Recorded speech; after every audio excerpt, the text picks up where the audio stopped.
Okay, so here we go. Right, so that's the agenda. And let's start with what is a silo. We use the word silo to refer to teams that are too isolated in a way that feels detached from the organization's goals or the needs of the teams that they should be aiming to serve. Now, I don't know about you, but when I read that, I get really furious with fury against silos. You know, there's so much anger that I just want to destroy them. You know? And I'm not alone, because if you Google silos and DevOps, the first result right there from DevOps.com, the ultimate way to break down silos. Not a way, not the way, the ultimate way. Right to the core. Exactly. So if I ever have to destroy a silos, I want to do it this way, you know? Obviously, I don't have the six-pack, but, you know, we gotta do what we gotta do. So, let's talk about the popular silo destroying strategies. And by popular, I mean the ones that I could find in the top search results in Google, which I assume are the most popular. The first one, the mega team. You know, the first function of the DevOps team is just basically you grab one dev team, you grab an ops team, and then you merge them together. And then there are like 15 people, 20 people, 30 people, however many people you can get in there. And then you get this, you know, the mega team. And why is this good? Why this is not good? Well, this formula here represents like the number of links as you add people to a group. And for all the lead code nerds here, I don't know if there are any, this is a big O notation of n squared. So the more people you add, it doesn't really scale very well. And here, you know, you can see like the number. 7 people has 21 connection points, 12 has 66, 60 has 1,000, blah, blah, blah, 6,000, 17 million. So you get the point. Now the Dunbar number, Dunbar was some guy. He found that 15 to be the limit of the number of people one person can trust deeply. From those, only around 5 people can be known and trust closely. So perhaps 5 people should be the ideal number of people in one team, not 15 or 20 or whatever. And if you like Dunbar, you may like Ringelmann. The Ringelmann effect right here is the tendency for individual members of a group to become increasingly less productive as the size of the group increases. And I don't know if you're familiar with the Pareto principle, but this basically says that 20% of the people bring about 80% of the results. If you have 4 people, usually that's not so much the case. You can sort of balance out the work more. You can balance it out better because it's obvious when someone is slacking off. But if you have like 15 people, it turns out that, you know, the effort value you get out of each person, it becomes less and less. So let's go on the second one, shifting left gone wrong. So this would be this would be when we empower developers in all the wrong ways, right? Like we go out to developers and we say, okay, here's an AWS account. And then people in the team don't know how to use AWS. AWS is very complicated. So you find yourself in a situation where people slow down doing the work they do. So this is also not the best. And the third one, this would be perhaps the best one, is cross-functional teams. It was popularized by Spotify, where you have like people of various disciplines in one team. And this is good, but it has a problem. If you have like a very big organization, it's hard to align on the way that you do things. You can do this by guilds, like you have certain guilds of people, guilds of operations, or guilds of whatever. And then there's some alignment there, writing down principles and stuff like that. But there's not so much like any standardization driven by a platform, perhaps. So let's talk about collaboration, you know, because this is talked about a lot in DevOps. We always talk, yeah, collaborate. And this brings me back to a company that I used to work, that I kept getting pulled down to meetings all the time. And this woman kept saying, oh, you know, there's no such thing as too much communication. Yes, there is such thing as too much communication, too much talking. So I want to read you this from the Team Topologies book, because I think this is really good. So if logically two teams shouldn't need to communicate based on the software architecture design, then something must be wrong if the teams are communicating. Is the API not good enough? Is the platform not suitable? Is a component missing? If we can achieve low bandwidth communication, or even zero bandwidth communication between teams and still build and release software in a safe, effective, proper way, then we should. And you know what? I think this is probably my favorite quote in the entire book. And it goes on to say, flow is difficult to achieve when each team depends on a complicated web of interactions with many other teams. So yes, we want collaboration, or we want communication between teams, but what sort of shape does that take? This is also from the book Topologies, and well, I added the little evolution thing at the bottom. So basically what you see there, you start in a discover phase where you have two teams that they talk a lot. And they talk a lot to discover what they need, so they get to understand each other. And then, as they get to understand each other, then it ends up going towards like X as a service. This is what it means right here at the end. And X as a service could be a library, an API, could be a Terraform module, could be whatever. Basically, your work starts doing the communication for you. Instead of you blah, blah, blah, even writing documentation, even writing stuff in the wiki, you have something that people can use to serve their needs. So let's talk now about transforming silos. How would that look? This is a quote from Kelsey Hightower. He did it in an interview. And when I heard him saying that, silos are fine as long as there's an API between them, I was like, yes!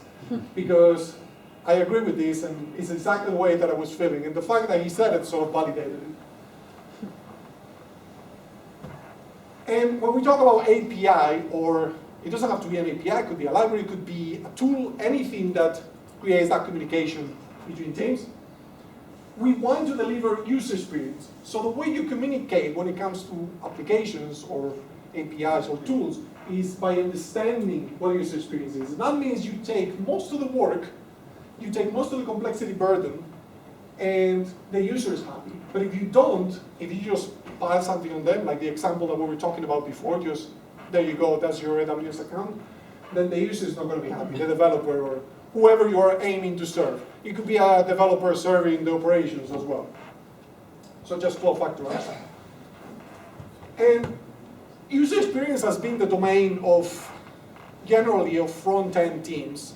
And whenever people think about user experience, they think about, oh, it's the UI. But it's not the UI, it's everything. Everything that has to do with an application or design has to do with user experience. And I think that back-end engineers and even DevOps people, every engineer should understand, you have a basic understanding of what good user experience looks like.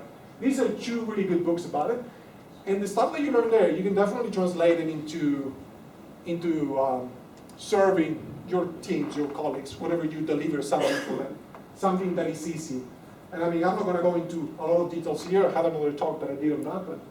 But yes, I would say that this is very important when it comes to that.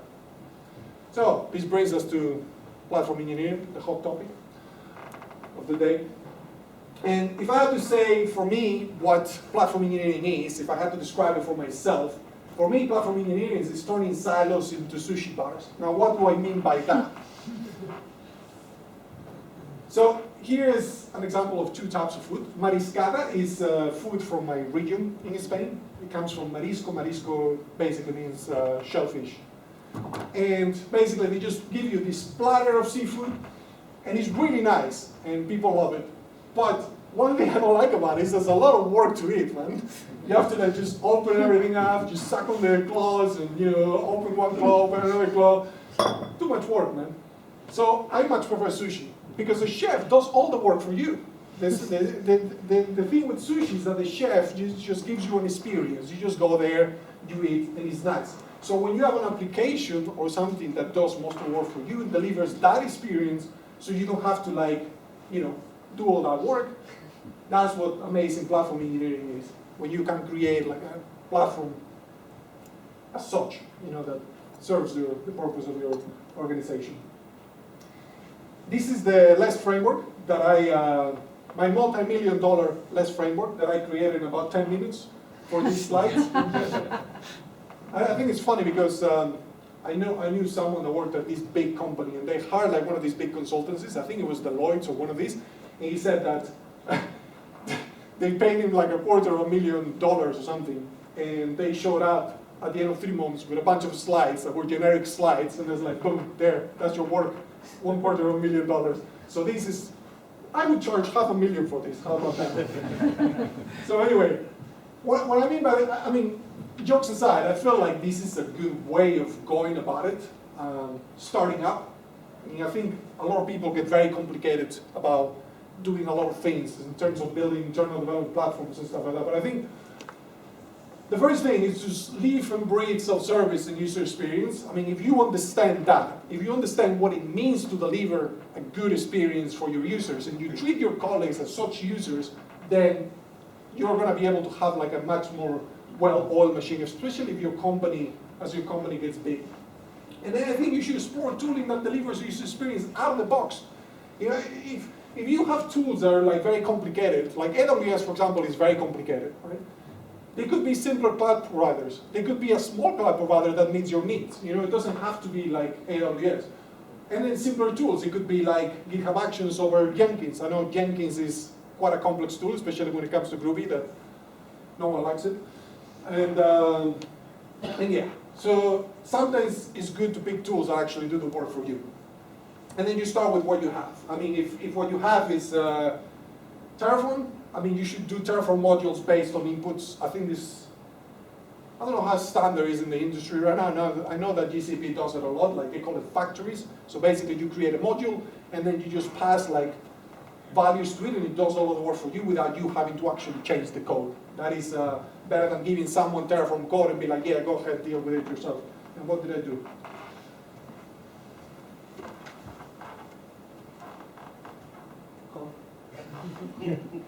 There you go. Okay, there you go. Okay, sorry. Even the laptop fell asleep with my presentation. That's crazy. It's terrible. Okay, so what was I talking about? Yeah. Then pick self-service by design tools. So there's a new branch of tools that are designed for you as a platform engineer to deliver self-service to teams. I think one of them is cross-plane. Whether it's good or bad at doing that, I mean, I heard people saying that it's a little over-complex, but I think fundamentally what it aims to do, I think is quite interesting. If you have teams that use Kubernetes, they can use simple YAMLs, arguably simple YAMLs, to deploy their infrastructure without having to go and use something else. Radius is a new one. I'll talk about it briefly later. It's by Microsoft. Whether that's good, that's to see, but it's quite new. And Kubebella is done by Alibaba. It's like I used it for a little bit. It was quite interesting to play around with it, but I don't know if it's gonna caught up. I think maybe Pulumi may be a good idea for this as well. So this is something I'm not really going to talk about. I just included here because if you want to like do an internal development platform in your company, if you really want to get fancy and complicated and all that, there's like these two blue papers, open source blue papers that kind of like have all the elements for you to kind of like make yourself a mind map of how you could create this. And this is the other one.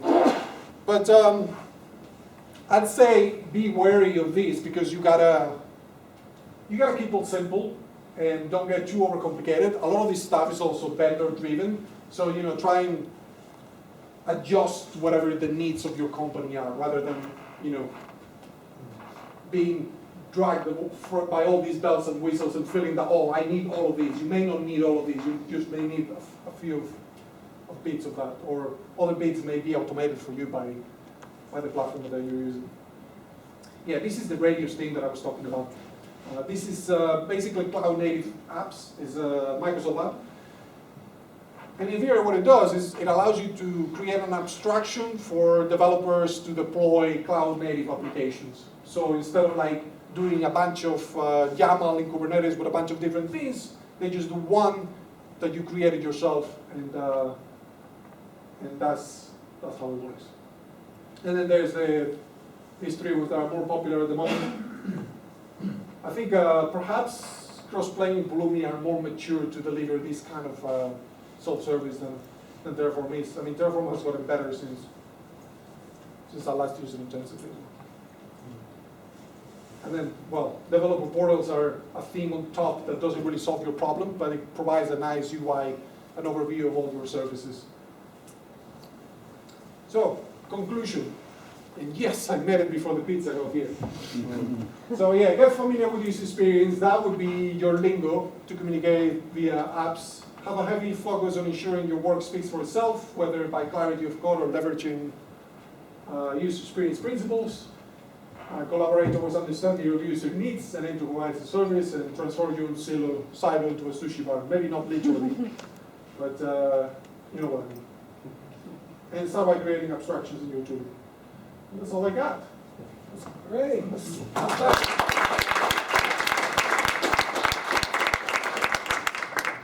That takes to my LinkedIn profile. I mean, if you want to connect with me or I mean. Is it worth me checking the slide over? Did anyone actually got a question? You know, Just asking for But those could be anonymous and it could be Android. I'm doing it. I don't trust whatever you're doing. Has anybody got a question for Fernando? Not. Paul, is this a joke? No. That's a serious question. Can you just say it instead of like tapping into your phone? I was just going to say. I'm really sorry about the Slido thing. Might be a cold part. We not do that. Full responsibility. I was going to say it's a summary, sort of collaboration within teams, transactions between that kind of what we're saying. Is it about having this sort of transactional relationship between silos? So what I would say is that for me the most ideal form of communication is communicating with your work speaking for itself. So you create stuff that is tooling that is self-service and tooling that doesn't need you to be there all the time. That people can go to your work and be like, I can get my work done with whatever this guy created. And then you can... But the tooling can be automation or it can be a transactional portal tool. It can be anything. Yeah. It can be anything. It could be API, it could be a library, it could be a piece of code that is easy to use, especially ideally by inputs only. Even a script that you can work with inputs without actually having to go and change the code around and doing all of that. So could it also be a form that you fill in that goes to another team? Sure. I think that's good. not really. I mean, that's no, not really. I think Skelton and Pacey say stuff about the self-service element, right? I mean, if somebody else has to do it, then that's like a, what is it called? Like the the mechanical Turk. Yes, that's exactly the word that I was looking for. Who knows? Which Amazon has a service like that, right? Mechanical Turk. There you go. So you can use that for your self-service. I'm so glad you didn't type all that into slide. Any other questions? There was another question back here, Matt. Back there somewhere? Yeah. If it's open to it. So, question for you. So, I mean, you speak about team topology, but what about security? How does security come into this? Well, I think that's good because if you're the one creating a tooling to abstract away the complexity of your team and the expertise in your team, you would be familiar with the security implications of whatever you're doing, and you can embed them into the tool that you're creating, right? So whatever someone is doing, it will be opinionated for security. And if you feel that the team creating this doesn't have the necessary expertise, then you can have a enabler security team helping out. I mean, the way I see security myself is a bit like air. I mean, I don't feel like it is a external thing that I think every team should be like quite familiar with it. And yeah. So. And yes. in terms of like, you know, when you look at having, let's say, you know, because you talked about the separation between the teams, right? In terms of, you know, looking at security, would you say that it's important to potentially look at security in these aspects, you know, rather than just having sheer separation between them? What do you mean? I do feel that security, yes, should be part of everything that is done, yes. Like it should be a very important part of it. It's just in some of the examples I saw, it showed that, you know, you had separation between the teams. there is a separation between the teams. What do you mean that there is no security between them? Like, more that there should be some focus given to security. You know, so it's not just each team is kind of like separate and siloed, but you know, where security is. oh, I see what you mean. Segregation of authorization and all of that. Or concern even. You know. Sure. I think if you're a team and you're providing something for another team, you should be able to write in whatever that security authorization is, right? You should be able to authorize the team that you're providing that for. And if you're responsible for that, then you can actually embed it in. I think it should be part of it. I mean, I'm not saying exclude it from it. It's definitely, I always feel that this should be part of everything you do, right? So. Brilliant. Any more questions? Omar, sure. Yeah. Nice talk, by the way. Can I ask Fernando,